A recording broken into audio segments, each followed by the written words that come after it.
നട്ടലിന് injection എടുത്ത് കാലിന് കീപ്പോട്ട് മാത്രം മരവിപ്പിച്ച് വയറ് കീറി ഇവളെ പുറത്തെടുക്കുമ്പോൾ ഓപ്പറേഷൻ തിയേറ്ററിന് മുകളിലെ പച്ച ഷീറ്റിലൂടെ എനിക്കെല്ലാം കാണാമായിരുന്നു. ചോര പൊടിയുന്ന കുട്ടിയെ പുറത്തെടുത്ത് ഡോക്ടർ പറഞ്ഞു, പെൺകുട്ടിയാണ്. ആണായാലും പെണ്ണായാലും ആരോഗ്യമുള്ള കുട്ടിയെ കിട്ടാൻ പ്രാർത്ഥിക്കണമെന്ന് അമ്മയും ആന്റിമാരും പറയുമ്പോഴും മനസ്സിൽ എവിടെയോ പറഞ്ഞു, എനിക്കൊരു പെൺകുട്ടിയെ തരുമോ ദൈവമേ?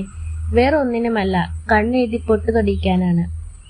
പെരുവിരല് തൊട്ട് നീര് വന്ന് മസിലുകൾക്ക് വേദന എടുത്ത് നടക്കുമ്പോഴും ഉറക്കമില്ലാത്ത രാത്രികൾ തൊട്ടു മുതൽ അങ്ങോട്ട് സന്തോഷങ്ങൾക്കും സങ്കടങ്ങൾക്കും പ്രതീക്ഷകൾക്കും അവനവന് വേണ്ടി മാറ്റിവെക്കാനില്ലാത്ത സമയത്തിനു വേണ്ടിയൊക്കെ നഷ്ടപ്പെട്ടു പോയ പ്രൈവസിയുടെയൊക്കെ നിരാശയിലും അതിൻ്റെയൊക്കെ ഒരു കുഴഞ്ഞു മറിഞ്ഞ ഫീലിങ്ങിലുമായിരിക്കും ഓരോ അമ്മമാരും. പിന്നെ സ്വന്തം കുട്ടിക്കാലത്ത് നോക്കി ആവശ്യമില്ലാതെ കരഞ്ഞ, മുറിവേറ്റ, അപമാനിക്കപ്പെട്ട ട്രോമകളൊക്കെ എന്റെ കുഞ്ഞിന് കൊടുക്കില്ല എന്നൊരു വിശ്വാസവും ഓരോ അമ്മമാരുടെ കയ്യിലുമുണ്ട്.